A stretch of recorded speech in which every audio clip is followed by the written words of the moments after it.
time to get this on the road.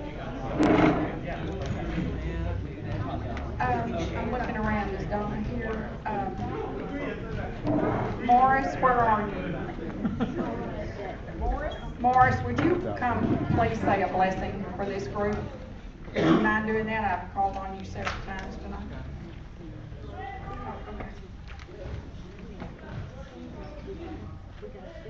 See, this Please stay. doesn't work. You got to turn it on. This is my directions to God. Heavenly Father, we come with open hearts and open minds and desiring to find the way that you want us to go.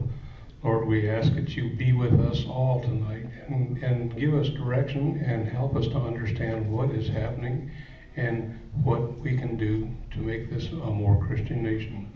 Lord, we ask that you bless all that are here and bless this organization. We pray this in the name of your Son, Jesus. Amen. Amen. I pledge allegiance to the flag of the United States of America and to the republic for which it stands, one nation under God, indivisible, with liberty and justice for all. As long as I got the microphone, any of you people that are former military and were honorably discharged, thank you. You can salute when they're doing the Pledge of Allegiance or playing the national anthem, and I think it's a really nice way to show that you have served. Thank you.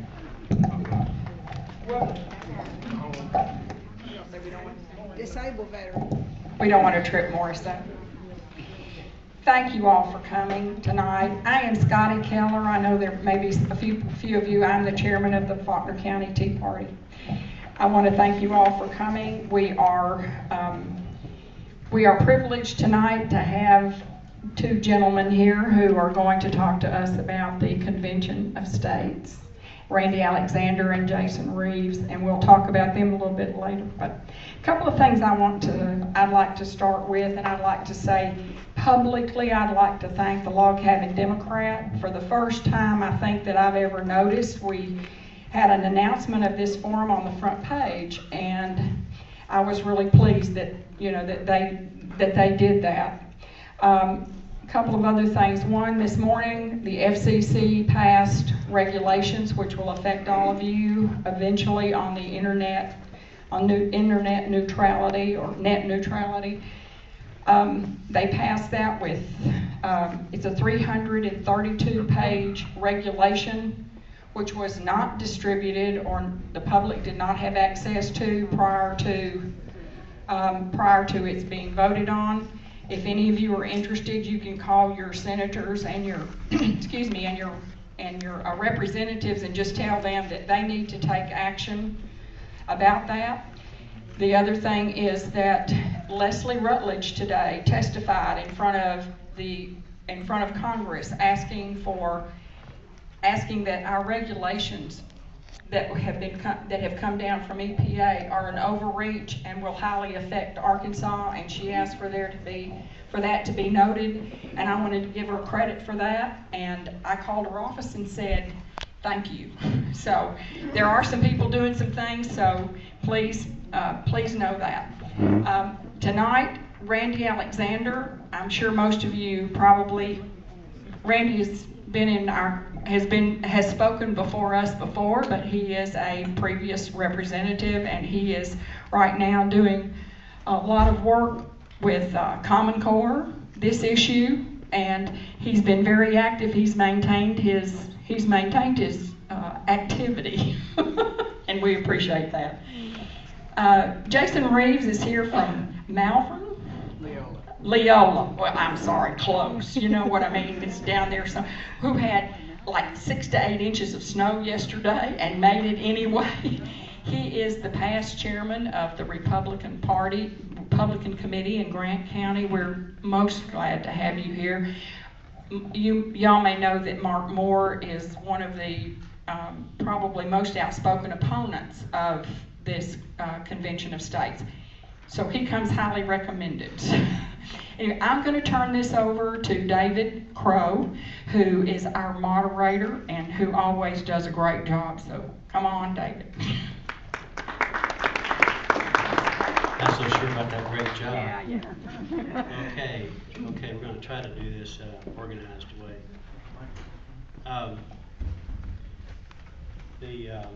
Sorry.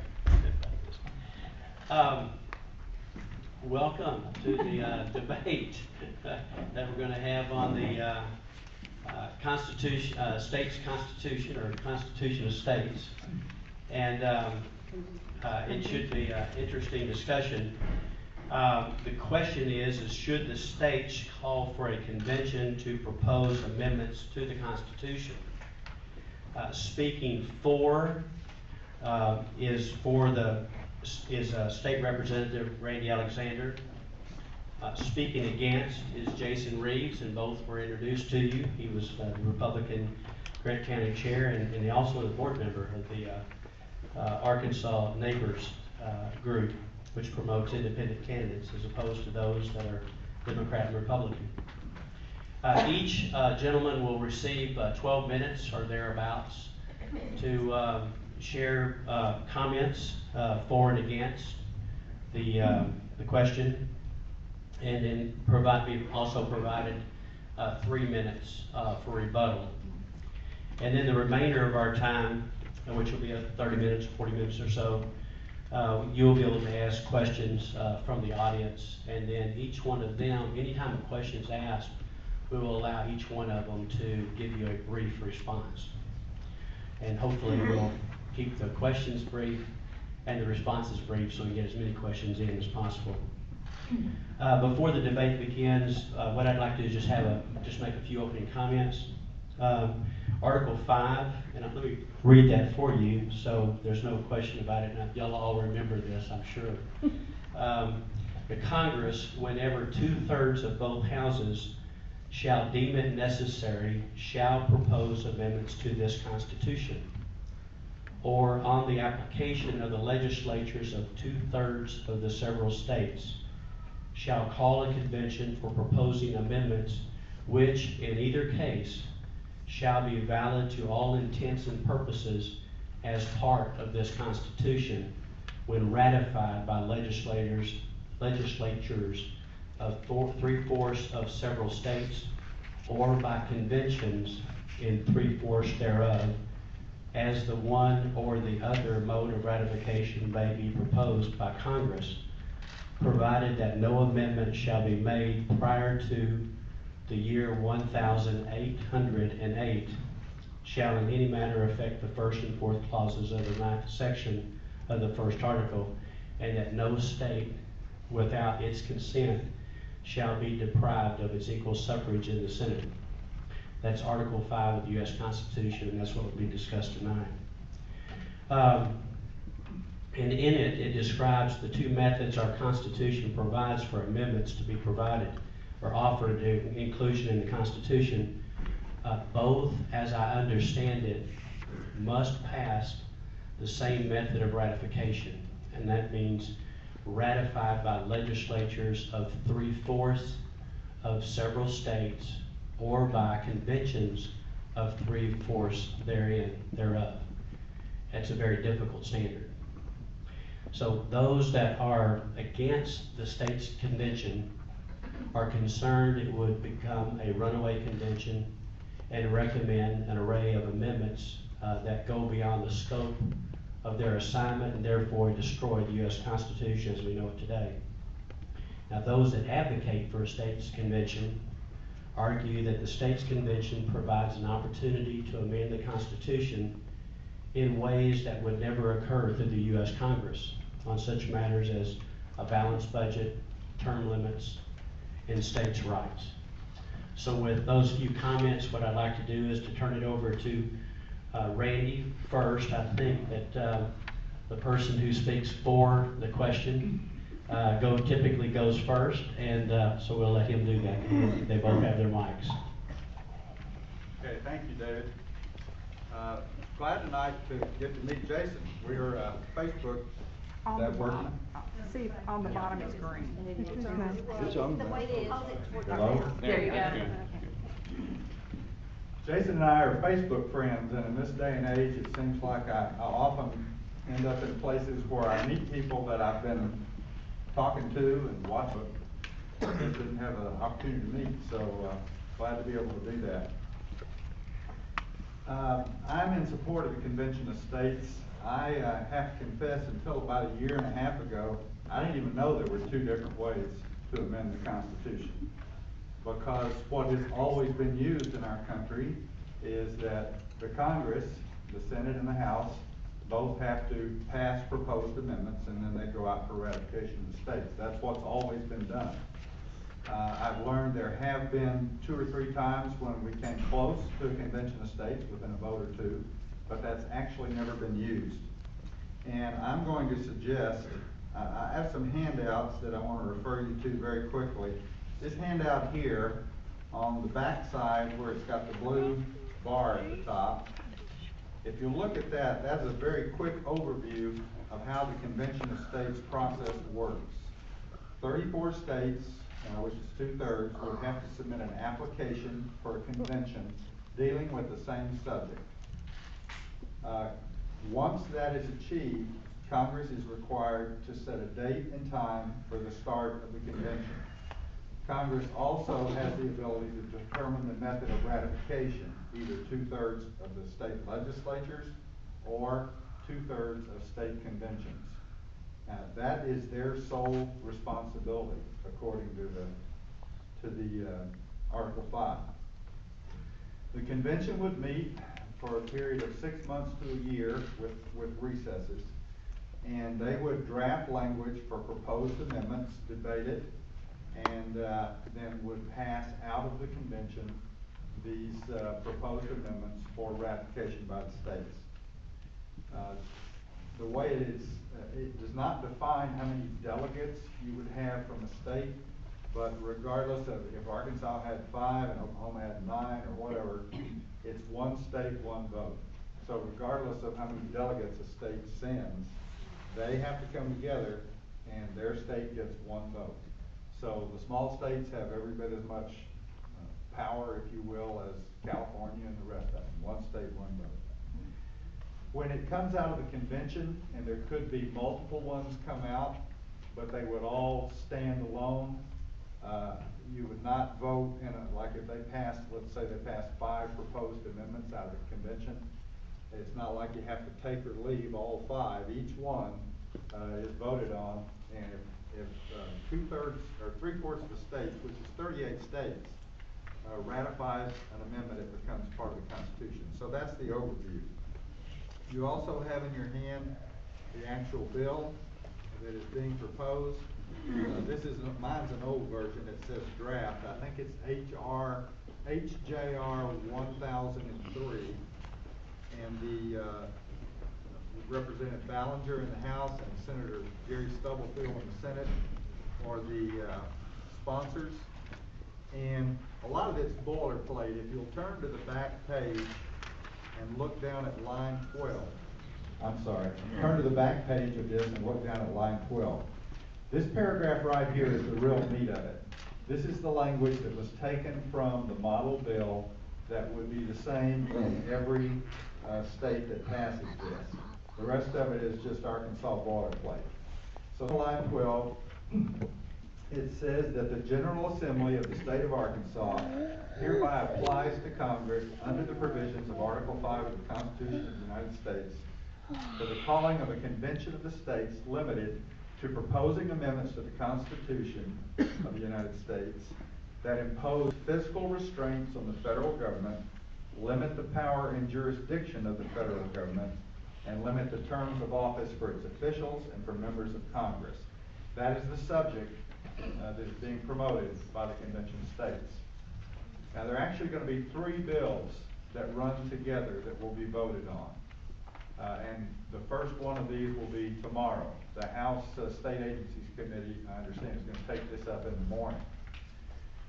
One is this legislation, which you see. Another one is very similar legislation, which is offered by Representative House. The only difference between, my understanding is the only difference between his Article 5 bill and this Article 5 bill, both convention of states, is that it does not include this section I just read. It does not specify, because in his reading of the Constitution, he doesn't believe that you need to specify. So his is just a general call of convention of states. And the third is a Compact for America approach by Nate Bell. And that's the one that is promoting the balanced budget amendment. There are people on both sides, the Compact side and the Convention of States side, that are conservative, patriot, constitutionalists who've arrived at different conclusions about what the best approach is. The way we wanted to approach it in the legislature, thank you, is pass them all. You know, we don't think theirs will get very far. They don't think ours will. I frankly don't care. If the compact passes and it gets there first, and we're able to pass a balanced budget amendment in this country, God bless them. I'm all for it. So the approach we'll be taking is to vote on all three of these bills tomorrow. I don't think there's any doubt it will pass the House State Agencies Committee. I think it will pass the House. I think it'll go through the Senate.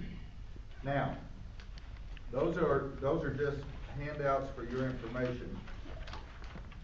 I want to talk about what is the primary objection that I have heard from other people who, that's good, who like Jason here are conservatives. And that is the danger, the threat of what they call a runaway convention. The idea is that although we're proposing this for good reasons that I think most conservatives would support, and by the way, I should say this, why do we need this approach? You know, why don't we just go the other route? Well, the answer to that is pretty simple, and I think that the more I learn about the founders, and these people were brilliant. A lot of the legislation or the amendments that I think most of us would agree that we need today are never going to be proposed by Congress. You know, a balanced budget amendment, that idea has been being pushed since the 80s. It's a great idea. Congress is not going to propose an amendment to require itself to pass a balanced budget, because then they would have to be responsible for doing that and take the flag. Congress is not going to propose term limits for itself. Congress is not going to propose a repeal of the 17th Amendment so that senators are elected by state legislatures again, as was originally set up. You know, a lot of the things that we need are in fact to push back against overreach of the federal government. And the federal government is not going to do those things. So that's why it's important to do this. In terms of a runaway convention, most of the folks that contend that this is a high probability are also people that contend that our current Constitution was in fact part of a runaway convention, and it was illegally adopted. And those generally center around two claims. One is that the convention delegates, you have this handout as well, and I'm not going to go through this whole thing, but I just want to mention a couple points. The convention delegates were instructed to merely amend the Articles of Confederation, but they wrote a whole new document. Also, the ratification process was improperly changed from 13 state legislatures to 9 state ratification conventions.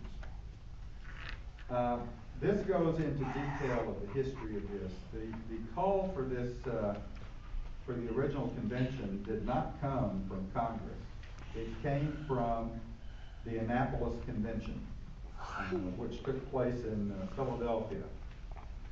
And they decided at that convention that the current Articles of Confederation is not working, and we need to call the states back together to deal with this. And the role that Congress was supposed to play in this was nothing. They did send it to Congress out of respect, is the actual reason they said. We're going to notify Congress out of respect, but they don't have a role in this.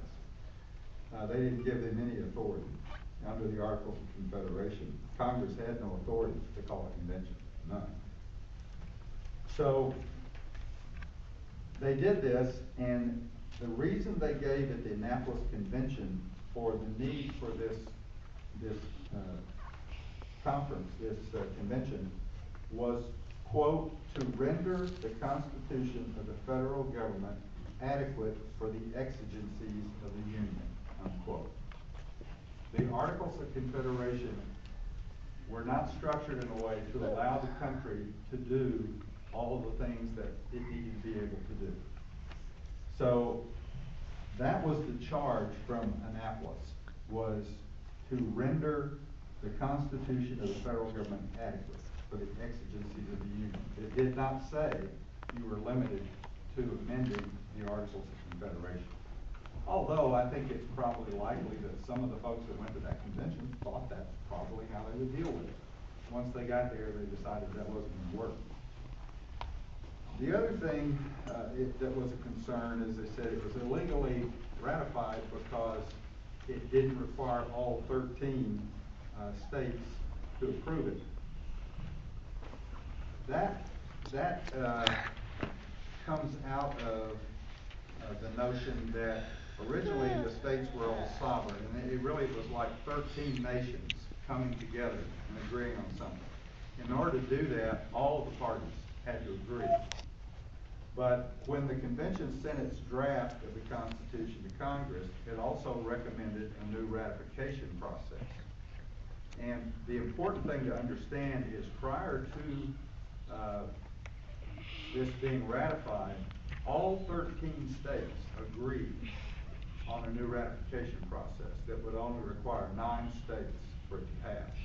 13 states agreed to change the process prior to the actual passage of the new Constitution.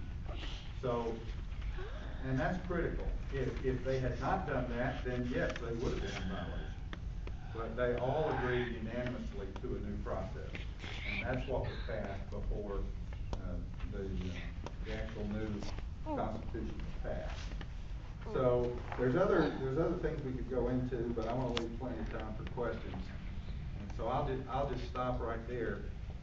I believe the Convention of States is the best avenue we have available to us today to rein in the federal government. And I'm sure we'll get into more details during the question and answer portion. Thank you, Randy. Appreciate that. Now, speaking against the question is Jason Reeves. Hi. Everybody hear me? Thank you guys for inviting me. As was mentioned, I'm the former GOP chairman of Grant County. We never had this many people at a meeting. So this is amazing. I've left the Republican Party, and I've joined with a group called AR Neighbors, and I'm a board member with them. And we support Republicans, absolutely, and we support independents. We strive to get independents on the ballot, independent candidates on the ballot. I share a lot of the frustration that a lot of people here do, and Mr. Alexander does, with the responsiveness of government and with the corruption in government. And I'm probably, if you know somebody who's really cynical about how people are and how the government is, I'm probably a little bit more cynical. My wife is probably more cynical than me. I understand, and I hope that everything that I'm going to say tonight will never happen, and that I'm just completely wrong, and that this constitutional convention is the panacea that a lot of people hope it is, because we need something. We need something to happen in this country. If not revival, we need something drastic to happen in this country. I respect Mr. Alexander tremendously. He was one of my heroes when he was in the legislature. It broke my heart when he lost his primary. And he's against the, correct me if I'm wrong, but he's against the private option. He's pro-life. and he's against Common Core. And you know, I would totally, if I had a dog, trust him to watch my dog. And I know that I would come back and the dog would be well fed. So it's the first time I've had an opportunity to meet him. I'm going to offer a little bit different, maybe a little bit more cynical perspective, and it's based on my understanding of the Bible that all men are inherently evil, that you can't trust the human heart, that it's inherently wicked. And who can know what the Bible says? I think that states will have difficulty controlling a convention. The proposals in the legislature, they, especially the Compact for America option, it sets strict controls over what can happen at a constitutional convention.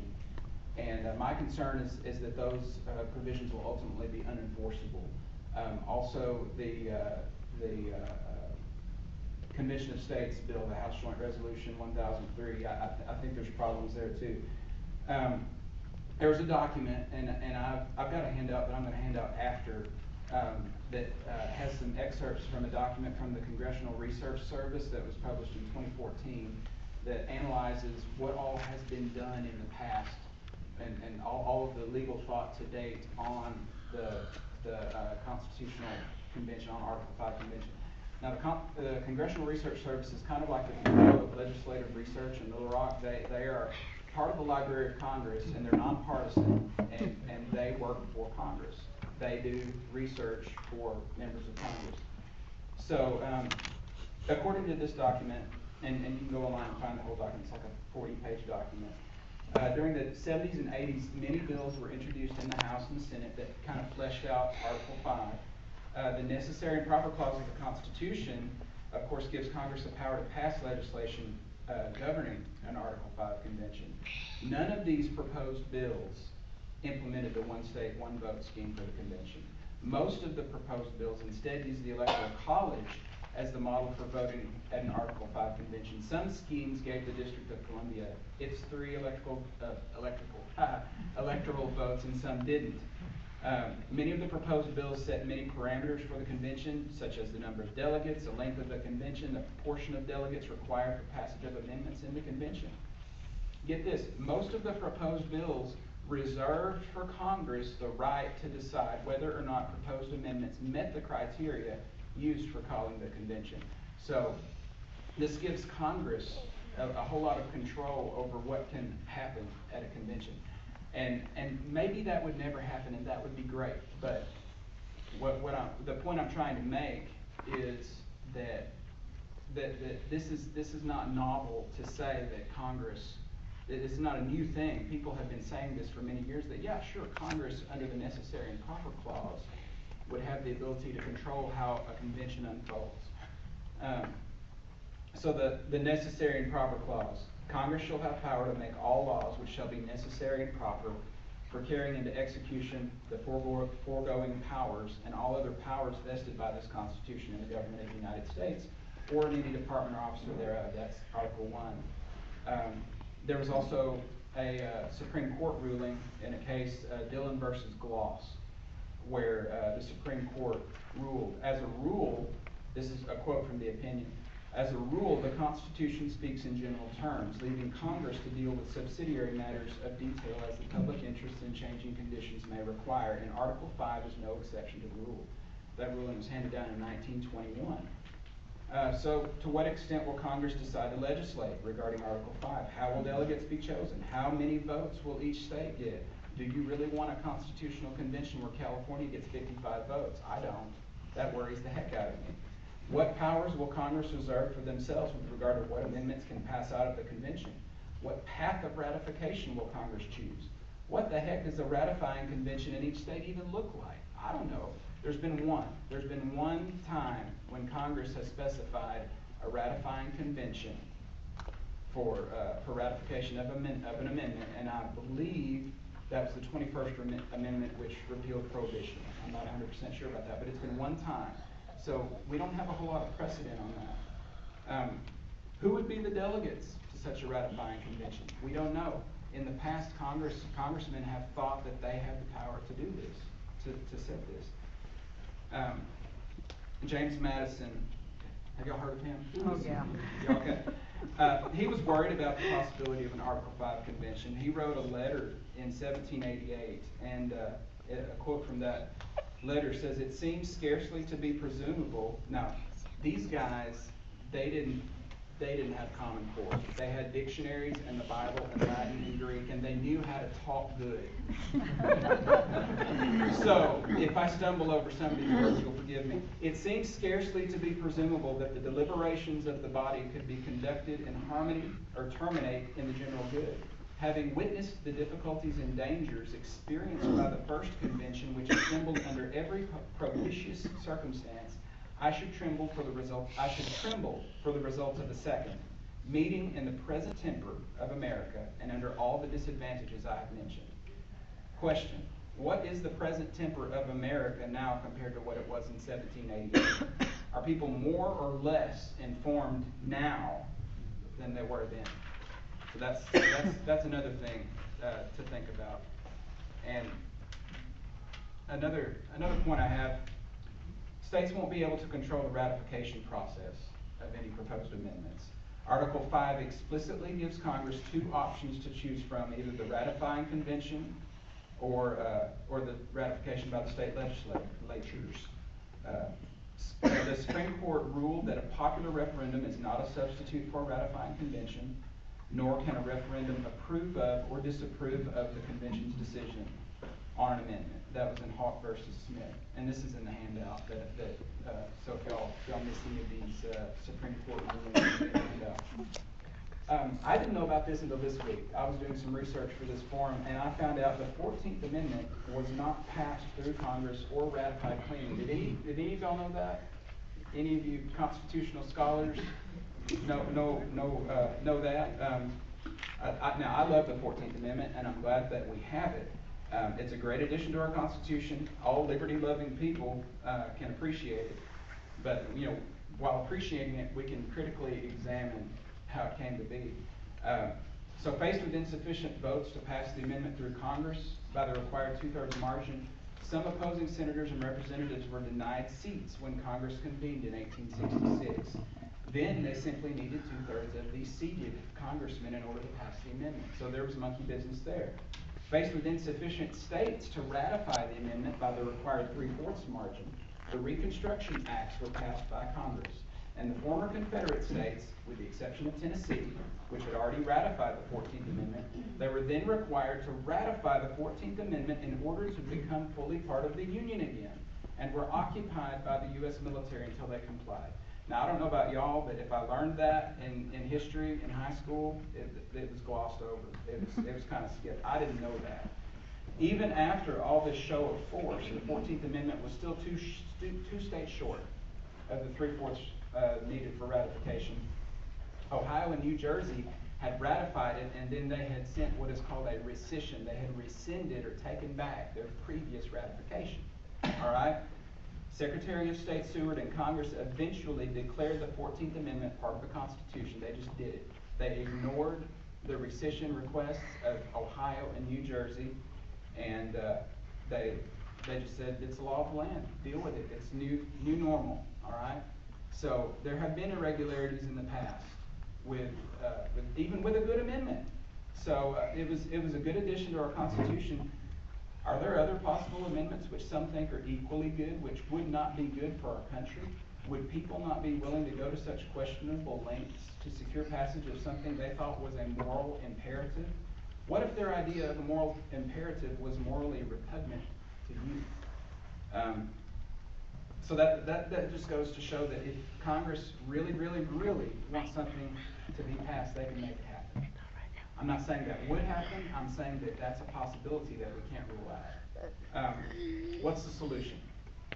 I'm Mr. Negative over here saying, no, you can't do it. No, you can't do it. What do we do? We've got to have an informed electorate. We've got to. Education is the solution. Let amendments be passed by a two-thirds vote of Congress, and then submitted to the state legislatures. If we can't trust the electorate to elect congressmen that know the Constitution and are going to act within constitutional bounds, and we'll propose needful amendments one at a time. How do we expect the electorate to choose delegates for a convention that has the potential of proposing many amendments at once? We've never done an Article 5 convention before. We don't know what it looks like. There are too many variables, and the outcome is unpredictable. And this political climate is toxic. I mean, we've got bills filed down in Little Rock, not just in Washington anymore, down in Little Rock, that you read the title, and then you read the guts of the bill, and they don't match up. How many of y'all have read a bill this week, that has been filed, or in this session anyway, that has that problem, that disconnect between the title and the guts of the bill? Yeah. Is my time up? Oh, no, I'm just agreeing. Oh, you're agreeing. And It will be up in 30 seconds. Okay. I would like us all to look at all of this with a critical eye. You guys are probably in Faulkner County and maybe in the state of Arkansas, the people who look at legislation, who read the bills. There's probably a higher proportion of folks in this room that read the bills than there are in Little Rock. It's their job to do it. All right. So thank you guys for what you do, and I yield the balance of my time. Thank you, Jason. Okay, that's the first round, 13 minutes each is what it took. And what we'll do is we'll let Randy rebut. He's got 3 minutes or thereabouts, give or take a few. And then we'll go to Jason. All right, the document that Jason cited, I would also encourage you to read that. Did I include a handout that says at the top a runaway convention? Yes. Okay, so you've got this. If you look at the webpage link at the bottom of this page, that will take you to this document. It's, as he said, it's 45 pages, something like that. And it goes through every aspect of this. And I want to refer to just a couple of things from this document. On this page, the Runaway Convention, if you have a handout, does it have something highlighted at the bottom? Yes. Good. You can read this page, but the conclusion is highlighted down here. The notion of a runaway convention succeeding and amending the Constitution in a manner opposed by the American people is not merely remote, it is impossible. That was the conclusion of this document in terms of a runaway convention. Now, some of the other issues he brought up, I agree with him. To me, if you look at the language, it's pretty clear that Congress has two roles. What was that? Oh, hi. Congress has two roles. If 2/3 of the states submit an application, and by the way, an application is what we today would call a resolution. This has to pass the House and the Senate in Little Rock. It does not require the governor's signature. So it's like a resolution. If they receive applications from 2/3 of the states, Congress shall call a convention. The only other thing in Article 5 it says is Congress' responsibility is to determine the method of ratification. And they have two choices. They can say 2/3 of the, or 3/4 of the state legislatures have to ratify it, or 3/4 of state conventions have to ratify it. And as you pointed out, the convention thing hasn't been used much, but they do have that option. Within this same document, I want to just read a few paragraphs here. It says, Article 5's bare bones provision provide little guidance on the role of Congress in the Article 5 convention process. As noted earlier, the minimalist interpretation would assign a purely ministerial or clerical role to Congress. It should call a convention, impose minimal requirements on the convention as to its form, procedures, and agenda, and should refer whatever amendment or amendments are proposed by the convention to the states in a timely fashion. In other words, call the convention, then stand aside. There is, in fact, justification for this course of action from the pens of the founders themselves. as noted earlier. Alexander Hamilton explained the Article 5 convention process in unmistakable terms. Quote, by the 5th article of the plan, the Congress will be obliged to call a convention for proposing amendments. The words of this article are peremptory. The Congress shall call a convention. Nothing in this particular is left to the discretion of that body. Now, peremptory is one of those words they used to use that I haven't used lately. So I went to the dictionary, and here's the definition of peremptory. Number 1, in law, barring further action, debate, question, etc. Final, absolute, decisive.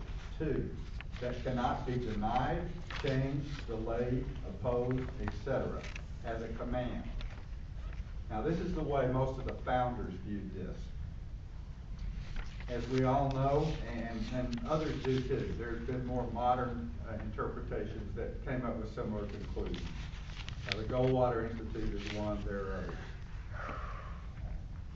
Congress, however, not surprising, has historically interpreted the language authorizing it to call an Article 5 convention as providing a broad mandate to establish standards and procedures for such an assembly.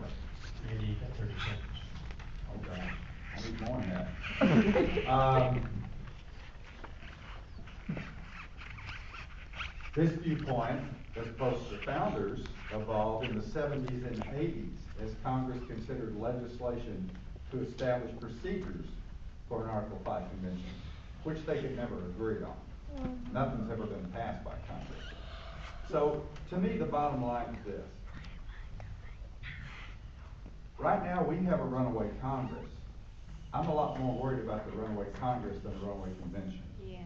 I agree completely. Will Congress attempt to insert itself into this process? Absolutely. We've got 100 years of history that will support that. They will. But in my view, we're going to come to, here's how this is going to be resolved ultimately, and the broader issues. We're going to come to a point where the federal government is going to say, you must do this. And the states are going to have to say, no, we will not. That's where we're headed. Would you rather take on the federal government, dispersed across 50 states as we've been trying to do, or from the strength of a state-called convention whose purpose is to rein in the federal government? I think we have a lot more power and authority if we stand together. And make no mistake, I believe that's what it's coming to. The federal government's going to say A, and we're going to have to stand up and say, no, we will not comply. Thanks, Randy. Okay, Jason, you have 5 to 6 minutes or so. Thank you. So, I have some questions about that. You know, we're gonna have a convention. Mr. Alexander is certain that Congress will try to meddle with it. Who's going to be the referee? Anybody? This is audience participation point. Part of the courts. Do you remember how the Supreme Court ruled in the Roberts majority opinion regarding the Affordable Care Act? Can you think of some other Supreme Court decisions that have gone in just a crazy way? I'll tell you one that breaks my heart every day, and that's the one back in 1974, Roe versus Wade. That breaks my heart every time I think about it.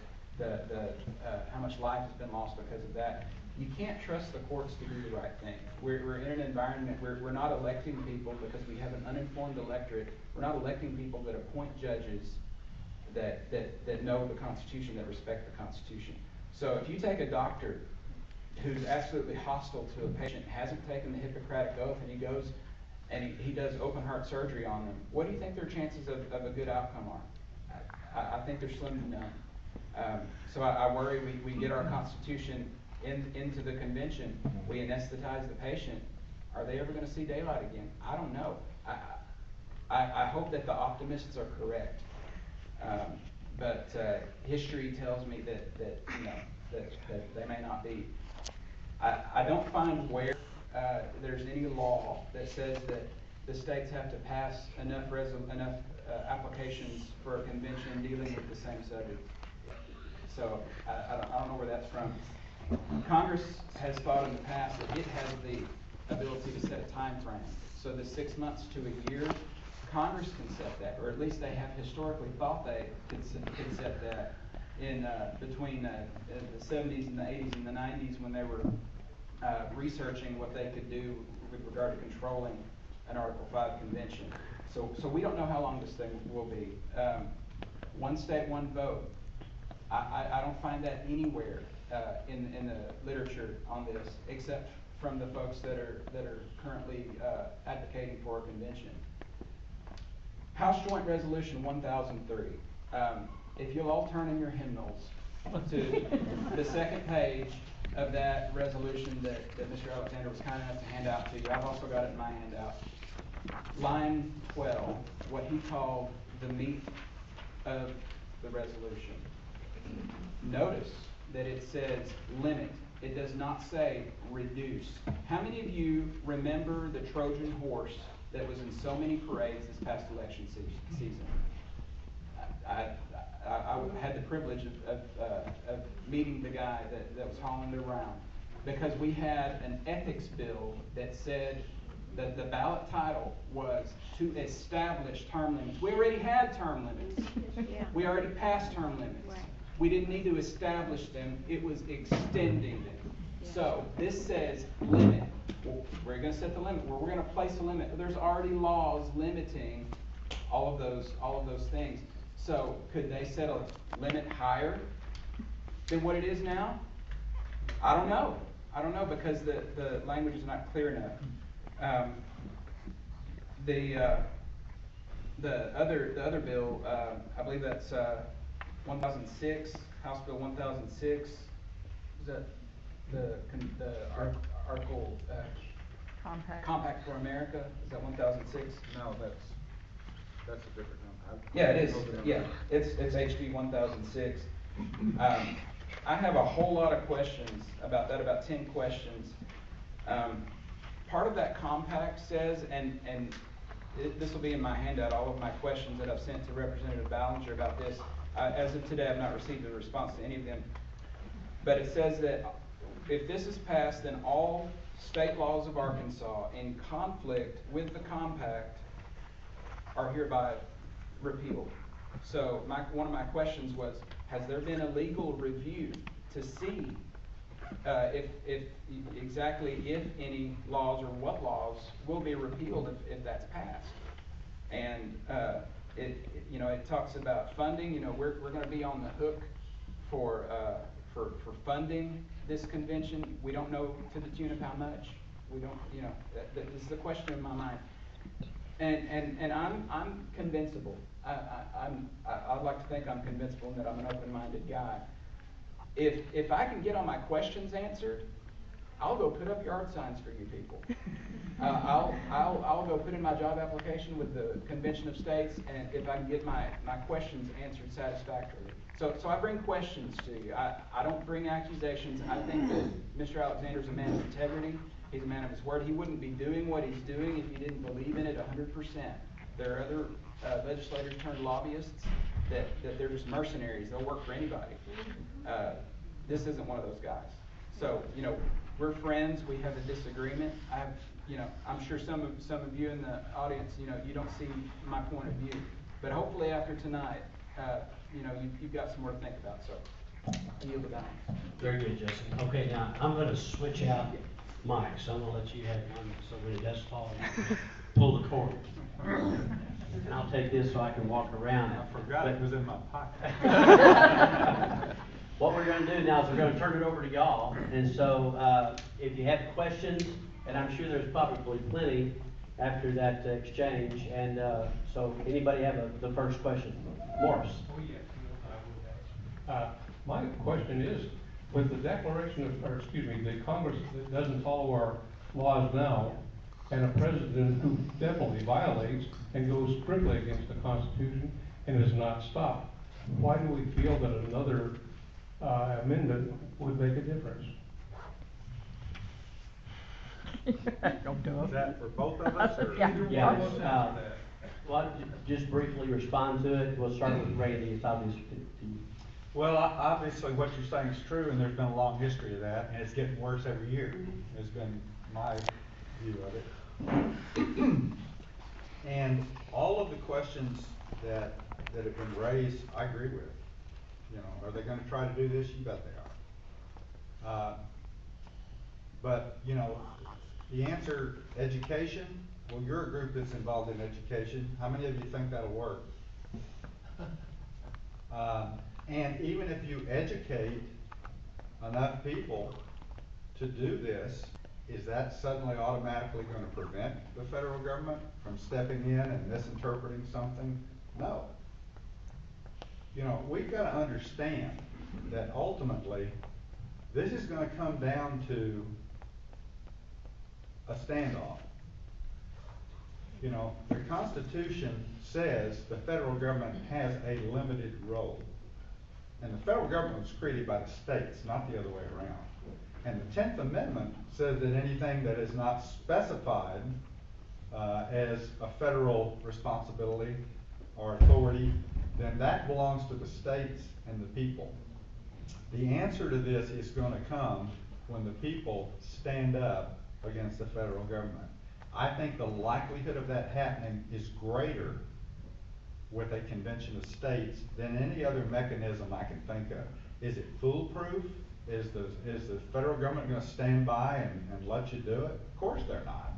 We've seen them mangle the Constitution and the meaning of the words of the Constitution year after year after year. They're going to do everything they can to maintain their power.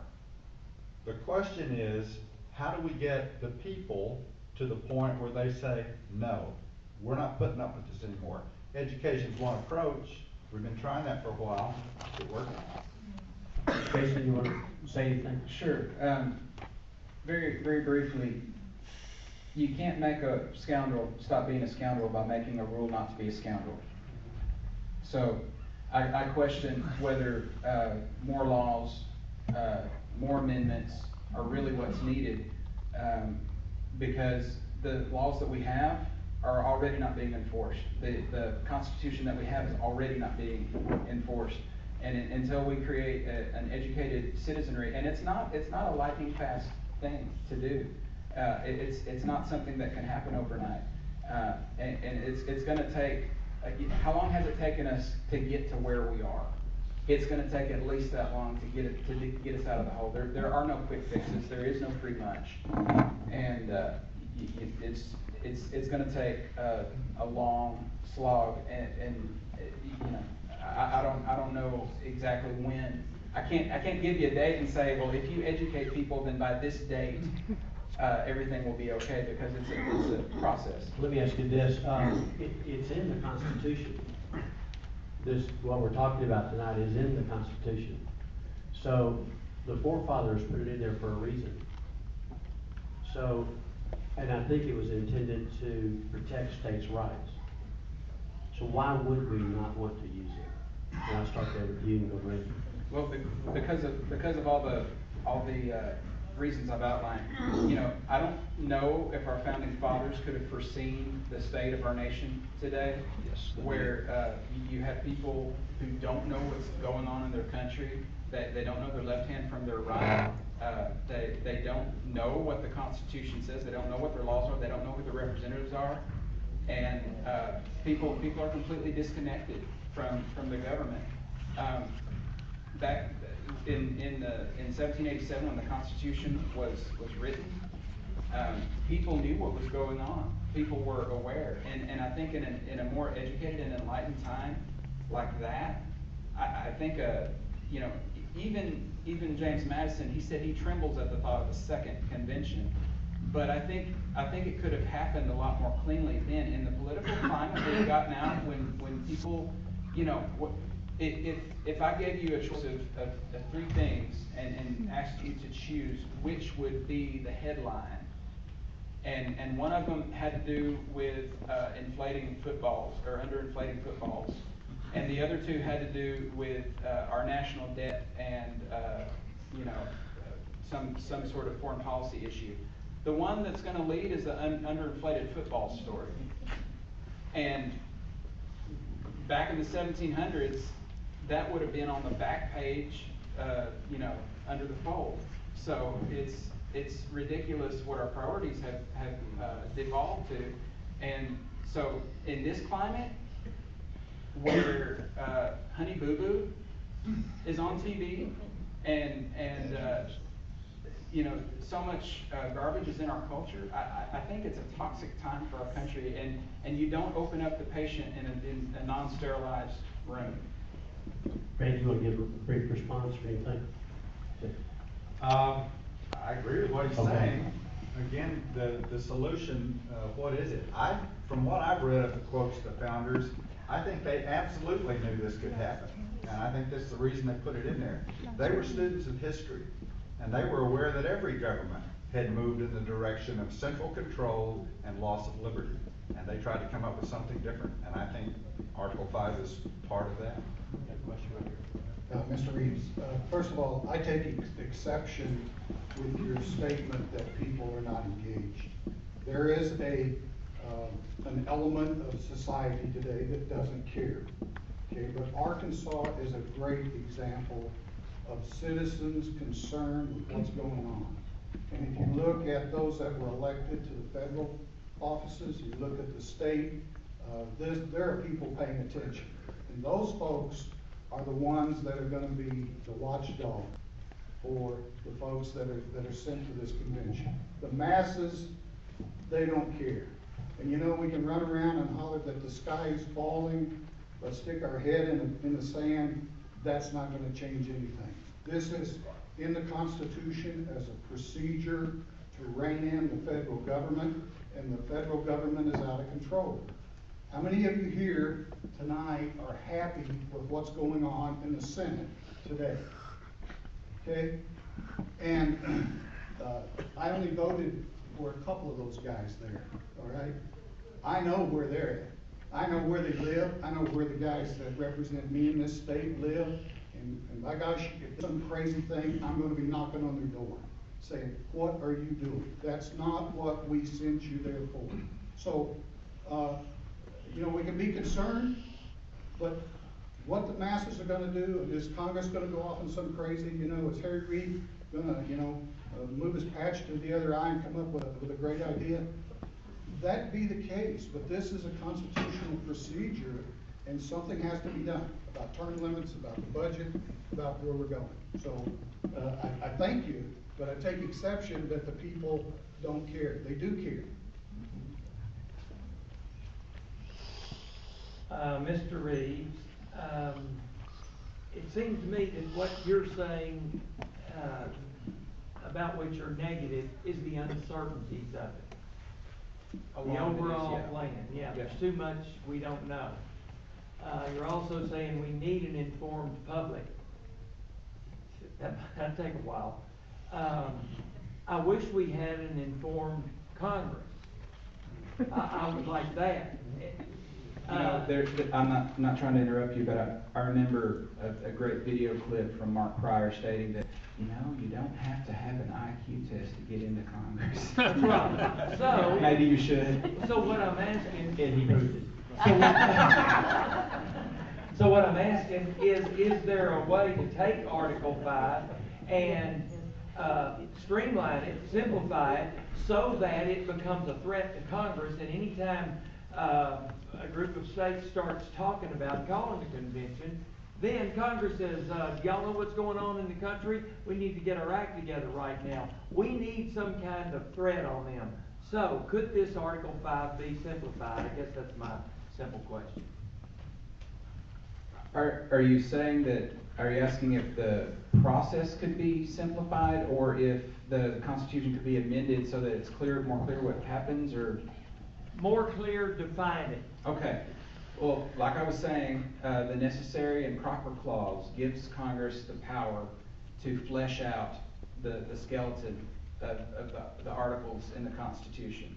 And so, based on the necessary and proper clause, Congress in the 70s and 80s and up to 1992 tried to introduce legislation to flesh out Article 5, and nothing ever got off the ground. Well, a couple of the bills passed the Senate, but they didn't pass the House. So, and then all of the constitutional convention movements in the 70s, 80s, and 90s kind of died out, and so then there was no more impetus to flesh that out. But it's just, it's like, you know, we have in Arkansas, we have the freedom of conscience granted in our state constitution, that we don't have to do anything that violates our freedom of conscience. And I think Bob Ballinger has introduced a bill to kind of